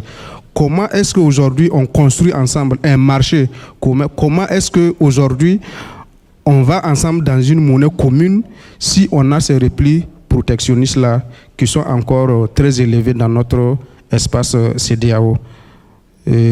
Pour terminer, je féliciterai donc l'ISAF, ses membres, et merci aux panélistes pour cette nourriture qu'ils nous ont donnée aujourd'hui. Merci. Ok, merci M. Warma. Je pense que les questions ont été bien distribuées. Il y a la question aux banquiers et financement des investissements des hommes d'affaires. Question au gouvernement, comment on stimule l'économie nationale en créant ou en soutenant les fleurons pour faire face à l'ouverture des frontières qui arrive. Et il y a eu des questions techniques adressées à M. Barrot qui va essayer de répondre, notamment par rapport aux parités, comment on calcule. Il n'y a pas de tableau ici, hein, sinon peut-être qu'il allait faire une démonstration. Ok. Donc, la parole, on va donner la parole à M. Justin Damo-Barrot pour débroussailler le terrain. Merci beaucoup, monsieur le modérateur. La première question, c'était l'arrêt des importations par-ci par-là, notamment en Algérie, au Nigeria, et le Ghana fait plus ou moins ça. Voilà. En gros, c'est quelle est la primauté? Est-ce l'économie qui permet donc d'avoir une bonne monnaie, ou c'est une bonne monnaie qui permet d'avoir une bonne économie? Bon, en science, je crois que l'économie monétaire, la monnaie dévance l'économie réelle, mais, je l'ai dit tout dernièrement dans le grand déballage, c'est une bonne économie qui permet d'avoir une bonne monnaie. Voilà. Il vous faut une bonne gestion économique qui permet donc d'avoir une bonne monnaie solide. Mais il y a une interdépendance. Parce que forcément, si l'économie marche bien, l'économie réelle marche bien, forcément, vous ne pouvez pas avoir une monnaie qui est chancelante pour supporter une bonne monnaie, une bonne économie. Ce n'est pas possible. Donc, il faut une monnaie qui soit solide, qui soit gérée avec le maximum de rigueur. Le taux d'inflation, parce que qui parle de monnaie parle de taux d'inflation, que le taux d'inflation soit maîtrisé. Et c'est à partir de là seulement que vous pouvez avoir effectivement une bonne économie qui marche bien. Mais c'est l'économie réelle, c'est-à-dire vous, les opérateurs économiques, c'est grâce à votre dynamisme que nous allons avoir une monnaie solide. Donc ça, il n'y a pas de débat dessus. Un peu comme un ministre français disait, faites-moi de bonnes politiques, je vous ferai de bonnes finances. C'est exactement la même chose. Faites-moi donc une bonne économie réelle et je vais vous faire une bonne gestion de votre monnaie. Ensuite, l'intervention du ministre Kouefé était essentiellement une contribution que nous saluons.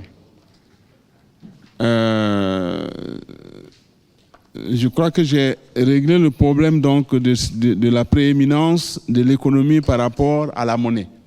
Mais j'ai insisté également sur l'interdépendance des deux. Je ne vais pas répondre à toutes les questions. Il y a effectivement le président de l'association professionnelle des banques et établissements financiers qui est interpellé. Ici, la finance islamique me paraît être effectivement une opportunité à saisir. Nous avons essayé de réglementer ça avant que je ne quitte la Banque centrale, mais je crois que les travaux ont continué. Il faut que ça rentre dans notre dispositif juridique pour réglementer la finance islamique. Pour des pays comme les nôtres, où le taux d'épargne est très faible, et qui parle d'épargne parle d'investissement, vous ne pouvez pas investir si vous n'avez pas d'épargne. Donc, dans ce cas-là, la finance islamique ou finance participative qui vient participer avec vous au risque est absolument, c'est-à-dire ça arrive à un point nommé. Moi je crois que c'est là une superbe opportunité. C'est vrai, c'est mal connu. Moi je suis membre du conseil d'administration de Islamic Cooperation for Private Sector Development, l'ICD, de la Banque islamique de développement. Je viens d'arriver hier soir, de là j'étais là-bas. Et je leur ai dit, il faut faire quelque chose pour vulgariser la finance islamique chez nous. J'ai pu mobiliser seulement un peu d'argent pour deux lignes de financement pour Coris, une autre ligne pour Fidelis, et puis bon, on essaye de tout faire pour... Coris a un guichet qui fait cela. Les autres banques, on les attend. Le président de l'association professionnelle des banques et établissements financiers qui est là, très probablement vous entretiendra là-dessus. Mais il faut dire, pour des pays où le taux d'épargne est relativement faible, avoir des gens qui participent avec vous et qui vous permettent donc de sortir une unité économique avec de petits moyens, Souvent, c'est cela. Je crois que ça fait du bien. Et la banque islamique a la propriété de ne pas prendre donc la riba, le taux d'intérêt.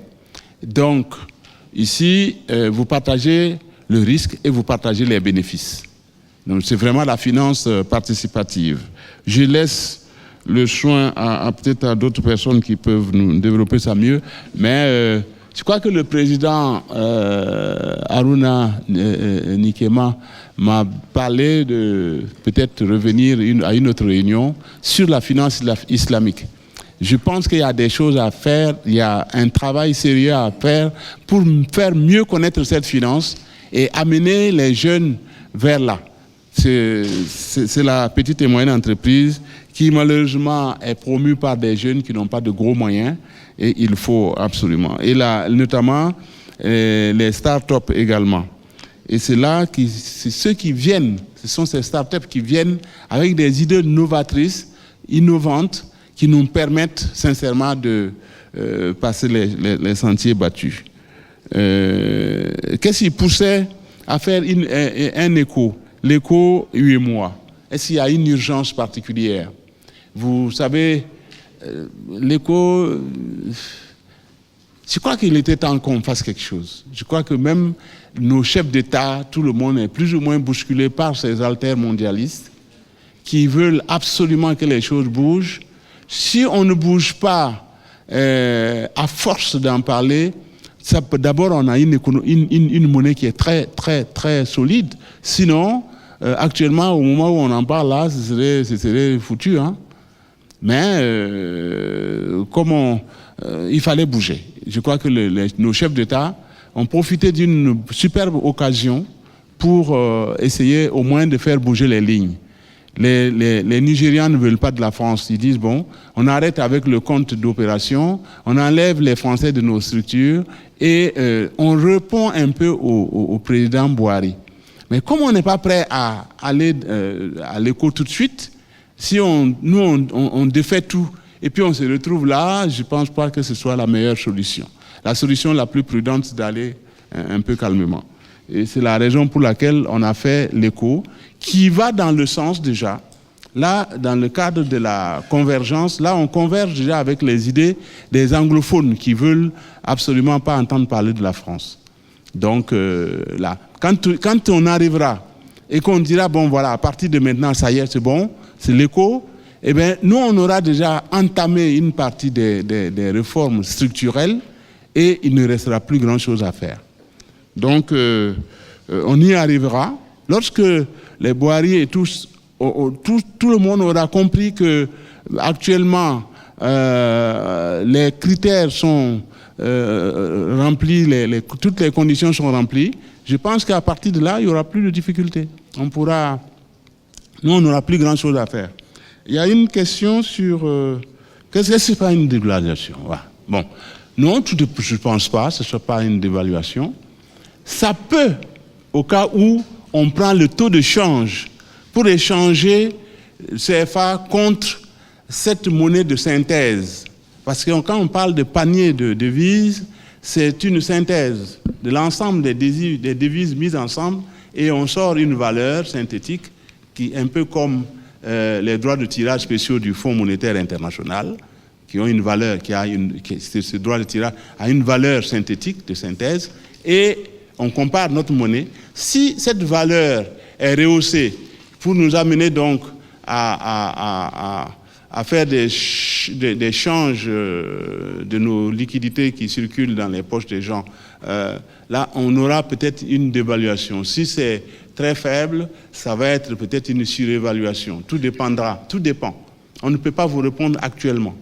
Tout dépend de la manière dont on procédera. Sinon, la dévaluation n'est pas automatique. Alors, les questions qui me concernent, est-ce que l'UEMOA a besoin d'une garantie de convertibilité? Je vous ai dit dans mon intervention au départ, on a cette garantie de convertibilité qui permet de mettre en place une certaine confiance, parce que nous avons des économies qui sont gérés. Il y a le risque pays. On nous dit qu'il y a un certain nombre de pays de notre zone qui sont allés au plan international pour prendre de l'argent au niveau de l'épargne publique internationale. Les taux étaient relativement élevés, mais c'est normal. C'est le risque pays que les gens regardent. Ils ne regardent pas la force de l'économie en tant que telle.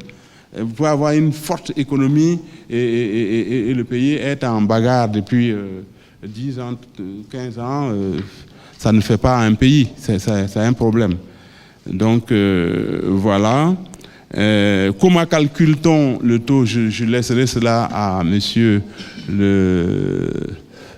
monsieur Wiminga qui va donc vous dire comment on calcule la contrepartie actuelle, la convertibilité éco-euro, tout ça. La convertibilité éco-euro, lorsqu'on aura la valeur de notre unité dans laquelle, l'unité monétaire ou la valeur de synthèse, le panier de monnaie, lorsqu'on aura cette valeur de synthèse, on va la comparer à l'euro et à partir de là, nous aurons la valeur de notre monnaie éco par rapport à l'euro. C'est simple. Nous étions par exemple avec le franc français. Et le franc français, c'était 100 francs français, 100 francs CFA, pardon, pour 100 francs CFA. Lorsque on est passé et que dans le panier de monnaie qui a découlé, qui a débouché sur l'euro, lorsqu'on est arrivé donc à l'euro, on a pris donc la valeur du franc français et nous avons tout simplement multiplié par 100 pour avoir la valeur de CFA. C'est vraiment mécanique. Et le franc français dans l'euro est à 6,559. Voilà. Et le CFA, sa valeur par rapport à l'euro, c'est 655,957. C'est aussi simple. Donc, Monsieur Wimenga, sur la position du Burkina, qu'est-ce qu'on fait pour soutenir les investissements au niveau industriel et toutes les autres questions qui vous ont été posées très rapidement? Je crois qu'effectivement, il y a des questions donc, adressées donc, à l'État. Et je crois que l'intervenant Sawadgo, donc effectivement, a posé la préoccupation de savoir pourquoi effectivement donc, l'État n'accompagne pas vraiment donc, le privé ou peut-être les opérateurs économiques dans un certain nombre de domaines. C'est vrai que dit comme ça, je me pose vraiment beaucoup de questions parce qu'effectivement, tous les efforts qui sont faits donc, par le gouvernement donc, pour accompagner bien sûr toute cette politique économique, y compris donc, le développement du privé, j'ai comme l'impression que M. Sawadgo ignore cela. Je vais prendre quelques exemples parce que je ne peux pas vraiment donner toute une liste de mesures d'accompagnement de l'État au niveau du privé.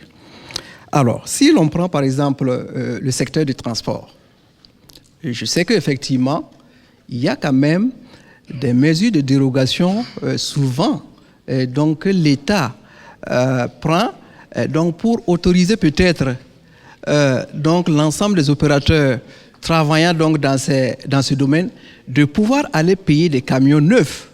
Parce qu'effectivement, ils connaissent le problème donc, des transporteurs au niveau du fret. Lorsqu'effectivement, donc, tu as des camions de mauvais état, effectivement, donc, de l'autre côté, les responsables donc, ghanéens devraient pouvoir être durs dans cette situation.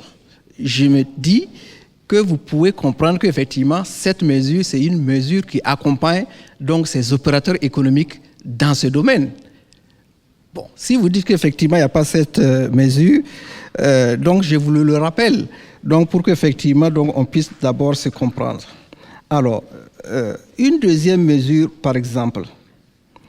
Alors, je crois qu'effectivement, malgré donc, les contraintes de financement, l'État souvent fait l'effort d'aller auprès des partenaires financiers, classiques ou non classiques, pour vraiment chercher lever donc, des ressources donc, pour accompagner donc, les privés. Je sais qu'à un moment donné, j'ai participé quand même à une mission donc pour aller chercher des ressources, donc pour financer bien sûr un secteur, dans le secteur industriel, la création par exemple d'une usine de tomates. Alors, quand on est allé, on a vu peut-être les partenaires techniques et financiers, ils ont dit non, ce n'est pas le rôle de l'État. Il faut encourager les privés à venir parce que nous avons des guichets donc, pour eux.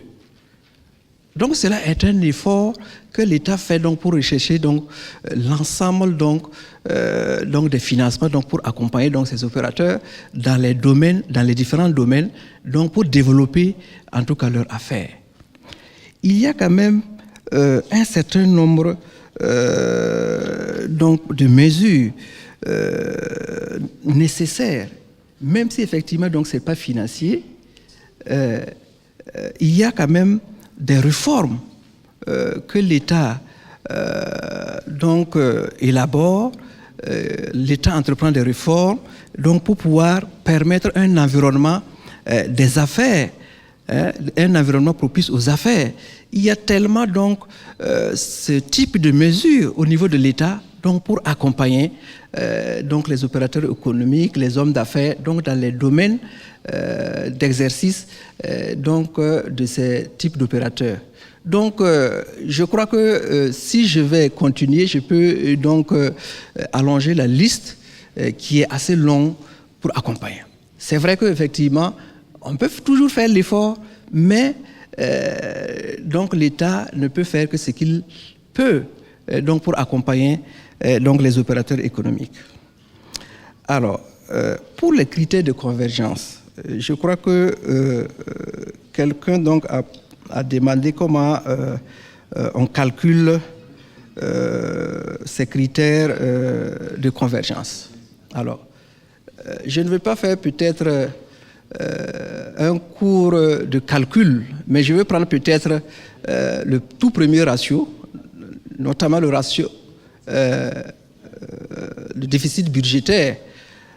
Pour calculer donc ce ratio, vous prenez simplement l'ensemble donc des recettes de l'État, plus les dons, vous soustrayez donc les dépenses et vous divisez par le PIB, multiplié par l'année, multiplié par N, notamment 100, donc pour trouver le ratio. Donc ça, c'est un exercice donc, que nous faisons et je crois qu'effectivement, nous avons fait un rapport et je crois que ceux qui connaissent donc le secrétaire permanent peuvent venir donc voir comment on fait l'exercice donc des calculs des ratios donc avec l'ensemble des autres structures. Si vous prenez le taux d'inflation, si vous allez à l'INSD, donc c'est un indicateur qui est calculé chaque fois à partir de l'IHPE. Donc ce qui est simple, c'est peut-être la variation donc des prix d'une année à une autre, donc où on prend la moyenne. Donc c'est un peu des calculs simples et donnés donc par les directives donc de la CEDEAO, donc pour qu'effectivement il y ait la comparabilité des ratios et des chiffres. L'autre intervenant par rapport donc à la position officielle du gouvernement. Depuis donc le processus donc de mise en œuvre donc de l'ECO, je crois que c'est un mécanisme donc qui prend en compte l'ensemble donc des pays. Et si vous prenez le cas de la validation donc des décisions, je crois que toutes les décisions ont toutes été prises avec le Burkina. Quand vous prenez par exemple le choix du modèle de banque centrale qui a été pris lors d'un sommet, je crois qu'effectivement donc le Burkina a acté par une signature avec ses pairs. Si vous prenez peut-être l'adoption du non-éco, donc qui a été validé, adopté par le sommet des chefs d'État, le Burkina a également acté donc avec ses pairs. Si vous prenez également le symbole qui a été adopté lors de leur sommet du 21 décembre, donc à Abuja, l'État ou le gouvernement burkinabé a acté donc avec les pairs Donc au niveau, tout compte fait, la position donc du Burkina est claire. Il va aussi dans le sens donc de mettre en place donc cette monnaie donc avec donc l'ensemble des pays, parce que c'est une opportunité donc pour l'ensemble de la région, et le Burkina ne peut pas être en marge donc de cette réforme globale donc pour la région. Moi, je voudrais intervenir sur 3 points en 1 minute 30. Le premier point, c'est qu'on est dans un monde qui change. J'entends parler d'industrialisation. N'oubliez pas que dans nos pays, il y a eu toute la période d'industrialisation dans le temps. Il y a encore les éléphants blancs aujourd'hui qui sont dans nos campagnes. Quand vous voyez les 10 valeurs aujourd'hui à Wall Street, vous ne verrez pas d'industrie. Vous verrez des Apple, vous verrez les Tesla, vous verrez les Google. L'économie est en train de changer. Et là, je parle aux jeunes. L'économie est en train de changer et nous devons aujourd'hui faire autrement pour pouvoir avancer, pour pouvoir remonter, pour pouvoir revoir même notre modèle économique à la base pour nous développer. Si nous voulons refaire la même chose de la même manière, nous aurons les mêmes résultats. La deuxième question, c'est le rôle de l'État. On en a parlé. L'État a un rôle d'accompagnateur aujourd'hui. Beaucoup de choses ont été faites par l'État dans ce pays. Je pense que, moi je suis togolais. Le secteur privé du Burkina est un secteur privé très dynamique. Il y a des fleurons. Moi, quand je vais au Bénin, je vois CGE au poste frontalier Togo-Bénin, je suis content. Bon, c'est moi qui l'ai financé. Quand je vais à Maurice, je vois un truc de Beaumont là-bas, je suis content. Quand je vais dans un pays de l'Afrique de l'Est, je vois à Coris, je suis content. On a un secteur privé qui est dynamique et ne nous dévalorisons pas. Pour revenir à l'éco, ou bien au financement bancaire, les banques financent l'économie. Mais vous savez, notre métier il est très simple. On a une caisse qui est là. Il ne faut pas s'asseoir dessus. D'accord? Donc, il ne faut pas s'asseoir dessus et puis il ne faut pas la mettre également dans la rue. C'est très simple. Et la caisse qui est là est remplie d'argent qui appartient à mes clients. Donc, je ne dois pas m'asseoir dessus et je ne dois pas non plus la mettre dans la rue. Les banques financent l'économie. Il y a aujourd'hui 14 banques. Mais il y a des cas atypiques. Je vais terminer par ça, parce que le temps est en train de filer. On m'a parlé d'un projet d'énergie renouvelable et que les banques ne financent pas. C'est des projets à coût de milliards. Mais moi, j'ai vu passer des projets d'énergie renouvelable sur mon bureau, avec des entreprises qui ont capital social 10 millions, qui demandent 3-4 milliards. Alors, je préfère m'asseoir sur ma caisse. On a, ici au Burkina, des mécanismes de garantie. On a Sofigip. On peut aller plus loin. On a le fonds de garantie, on a le FSA. On a le fonds Gari. On a tellement de mécanismes. La question du financement de l'économie, c'est la question, c'est pas la question de la garantie, puisque la garantie est accessoire au crédit. C'est la question des projets à financer. Si vous ramenez des bons projets à financer, toutes les banques vous courront derrière. On dit souvent que l'agriculture, c'est 33% de notre PIB, n'est-ce pas? C'est bien beau pour nos paysans, mais enlevez dedans Sofitex et tout ce qui tourne, l'écosystème de Sofitex, vous tomberez même pas à 10%. Mais aujourd'hui, toutes les banques courent derrière Sofitex pour la financer. Parce qu'elle est structurée, parce que derrière, toute la filière est organisée. Donc, on court derrière pour financer Sofitex, pour ne pas la citer. Donc, ce que nous, on souhaite, c'est que les filières soient structurées, que l'industrialisation ne soit pas quelque chose un slogan, et qu'on puisse y aller. Et l'éco va nous aider à le faire, parce qu'on va bénéficier de l'apport des pays anglophones qui sont plus industrialisés que nous. Parce qu'eux, ils ont ça dans leur ADN, faire du business, et c'est industrialisé. Nous, on n'a pas dans notre ADN. On préfère acheter des pagnes en Asie et les revendre. On ne veut pas les fabriquer ici. Donc, il y a des choses à faire, et les banques, je vous l'ai dit, pour terminer, sont véritablement disposées à poursuivre le financement de l'économie. L'éco, ce n'est pas une vue de l'esprit, c'est un projet, ça va se faire. Donc, ne doutons pas. Les hommes d'affaires, allez-y. Sinon, ça va nous rattraper très rapidement. Les pays anglophones vont débarquer dans nos pays, vont faire des affaires. Donc, allez-y. Les jeunes, parlez anglais.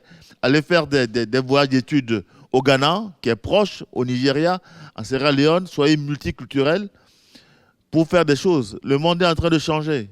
et on doit changer avec. On n'a pas le choix. C'est comme ça. Merci. Merci beaucoup. Dans une autre vie, j'ai eu effectivement à gérer le ministère de l'économie et des finances.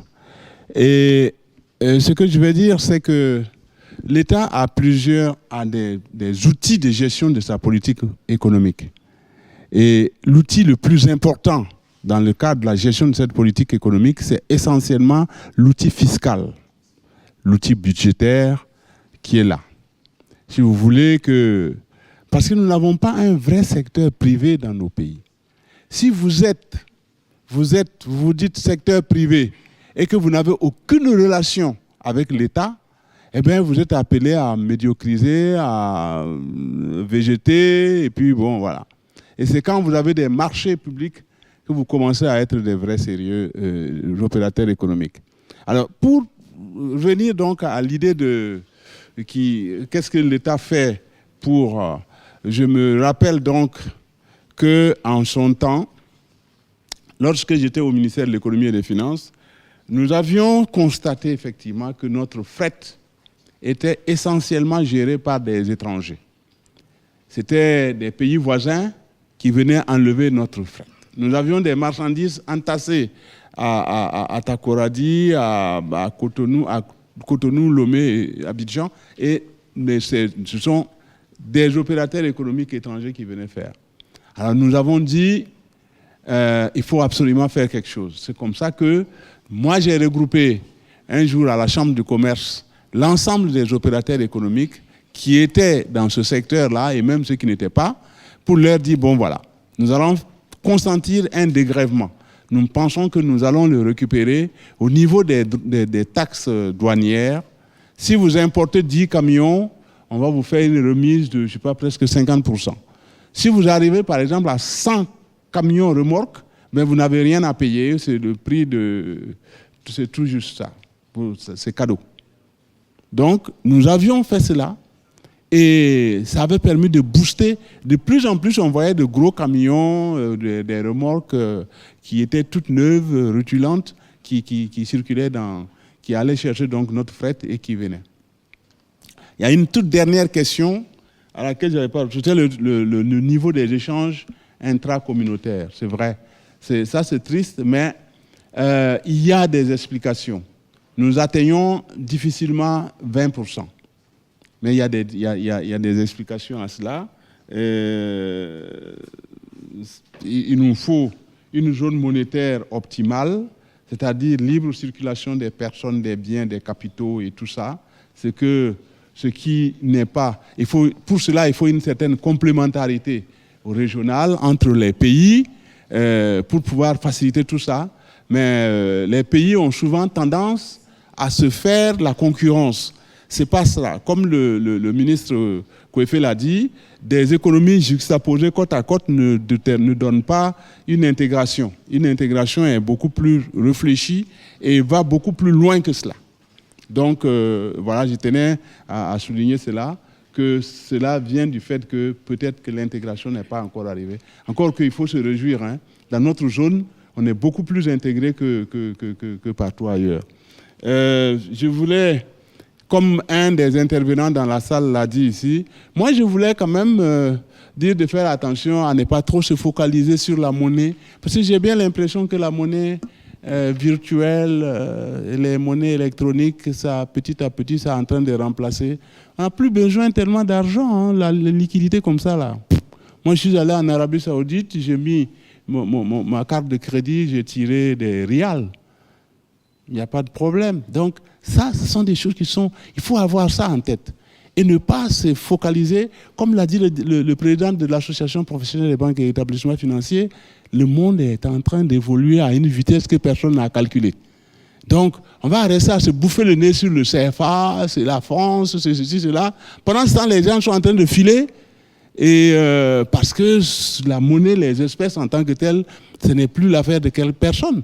Si vous avez votre carte de crédit, Mastercard ou Visa, vous partez en Chine ce soir. Vous quittez la salle ici, vous allez à l'aéroport, vous partez. Ne vous inquiétez pas, vous paierez avec la carte que vous avez en poche. Elle a l'avantage d'être de toutes les monnaies. Elle porte toutes les monnaies. Donc je tenais donc à conclure mon intervention. Ce n'est pas évident que je revienne encore. Voilà. En tout cas, je vous remercie pour votre attention. Merci beaucoup.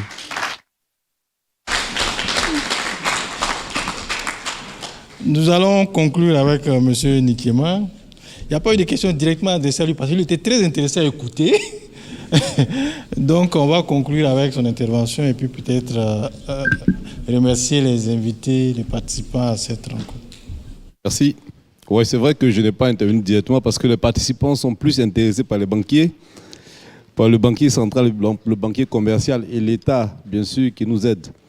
Je voudrais dire à notre ami que je suis très optimiste et je reste optimiste. Il est surpris par notre optimisme. De toute façon, nous n'avons pas le choix. Aujourd'hui, comme je le disais, nous n'avons pas le choix. Nous sommes obligés, d'ailleurs, d'être proactifs. Et là, on ne parle même plus de proactivité puisque la machine est déjà lancée. Par rapport à l'ami qui a parlé de la flexibilité de la monnaie, en tant qu'homme d'affaires, je vous dis simplement que nous, hommes d'affaires, membres de ISAF, on a des employés qui touchent certains 100 000 francs. Imaginez la flexibilité de la monnaie. Demain, ils se retrouvent avec une valeur de 80 000. Avec une valeur de 80 000. Ça, c'est encore dans le privé. Dans le public, je pense, M. Wimenga, que ça risque d'être encore plus difficile que quelqu'un se retrouve demain avec 80 000 francs pour sa popote alors qu'il touchait 100 000 francs. Donc, je pense qu'être indexé sur le trésor français pour éviter la flexibilité de la monnaie, c'est une bonne solution. Moi, j'opte pour une mutation progressive, qu'on aille pas à pas, et puis après, quelque part, qu'on puisse, au fur et à mesure, voir, parce que c'est culturel. Il faut sensibiliser les populations sur cette mutation-là, sur la flexibilité de la monnaie. Mais dans un premier temps, c'est bien qu'on ait une monnaie qui soit stable pendant encore quelques années et conforme au fur et à mesure. C'est pour dire qu'il faut qu'on ait ces initiatives-là pour sensibiliser le maximum de population par rapport à l'éco. C'est très important. Il ne faut pas que du jour au lendemain, on se réveille un matin et qu'on dise que dans notre poche, on a l'éco. Il faut qu'on sensibilise au maximum et c'est ça l'initiative de ISAF. Je voudrais remercier les panélistes. Monsieur Martial, qui est le président de l'association professionnelle des banques et établissements financiers et qui nous a vraiment donné l'essentiel de la chose. Je voudrais remercier le représentant de monsieur le ministre, monsieur Inoussa Wimenga, qui maîtrise la question. Merci beaucoup. Un banc pour lui. Je voudrais remercier le grand frère Damo Barrow, qui est très humble, qui a occupé de hautes fonctions, non seulement sur le plan national et international, et qui connaît aussi très bien la question. Merci, monsieur Damo. Je voudrais remercier notre modérateur, M. Tao, qui est le directeur de publication de l'Économiste. Il faudra acheter son journal.